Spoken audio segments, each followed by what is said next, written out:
Discerning Prophecy. Hi, welcome back to our Director's Cuts here at Regal Heights.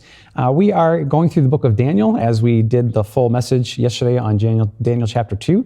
And today we're going to be talking a little bit more about how to discern prophecy correctly. And I'm going to give an example out of the Old Testament of that real prophets of God are never wrong. I mean, I know some people think that's a tall order, but God does not speak falsely through people, ever.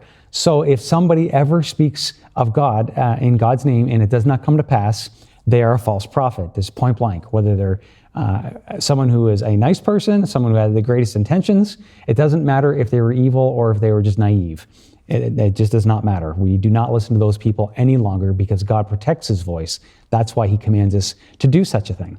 So here's a great example out of the waning days of Israel. We talked about that Judah was conquered after Israel was, 120 years in fact. So we're going to back up the date before Daniel to about 150 years ahead of time.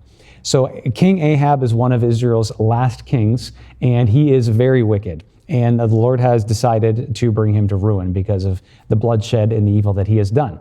Now, he had made an alliance with Jehoshaphat, who was the king of Judah at the time. And they were going to go on an invasion together to help bring down a common enemy. And before they went to battle, they wanted to inquire of the prophets so they would know what their fate would be. So they brought out the prophets, and all the false prophets were saying that they were going to have victory. Then Jehoshaphat speaks up. But Jehoshaphat asked, "Is there not a prophet of the Lord here who we can inquire of?" The king of Israel answered Jehoshaphat, "There's still one man through whom we can inquire of the Lord, but I hate him because he never prophesies anything good about me, but always bad. He is Micaiah, the son of Imlah." "The king should not say that," Jehoshaphat replied. So the king of Israel called one of his officials and said, "Bring Micaiah, son of Imlah, here once." Dressed in their royal robes, the king of Israel and Jehoshaphat, king of Judah, were sitting on their thrones as at the threshing floor by the entrance of the gate to Samaria, with all the prophets prophesying before them. Now Zedekiah, son of Kenaiah, had made iron horns, and he declared, "This is what the Lord says, with these you will gore the Arameans until they are destroyed." All the other prophets were prophesying the same thing.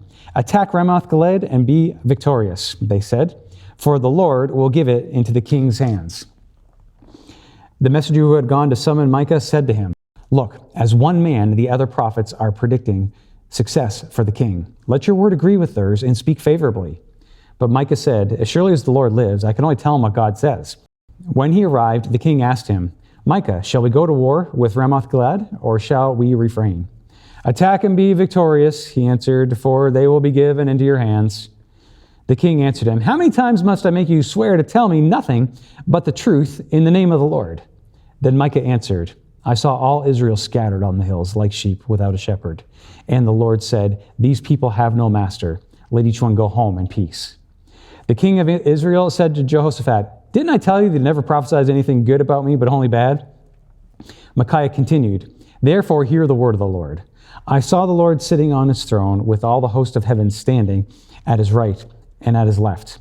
And the Lord said, 'Who will entice Ahab, king of Israel, into attacking Ramoth-Gilead and going there to his death?'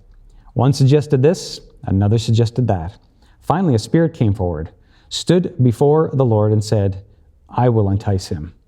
'By what means?' the Lord asked. 'I will go and be a lying spirit in the mouths of all his prophets,' he said. 'You will succeed in enticing him,' said the Lord. 'Go and do it.' So now the Lord has put a lying spirit into the mouths of these prophets of yours, and the Lord has decreed a disaster for you." Then Zedekiah, son of Kenaniah, went up and he slapped Micah in the face.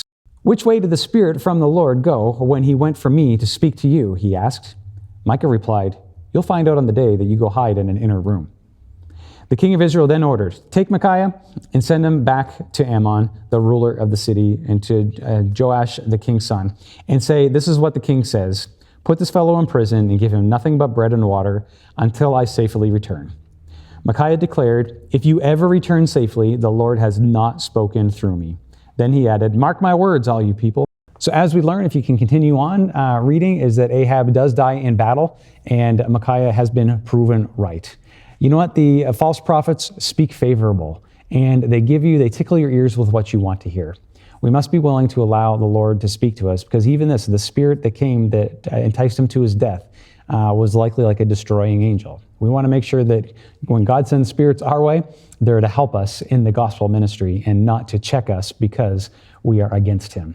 So this is the very nature of prophecy that Micaiah so eloquently summed up and as so critically says, if you return safely, the Lord has never spoken through me.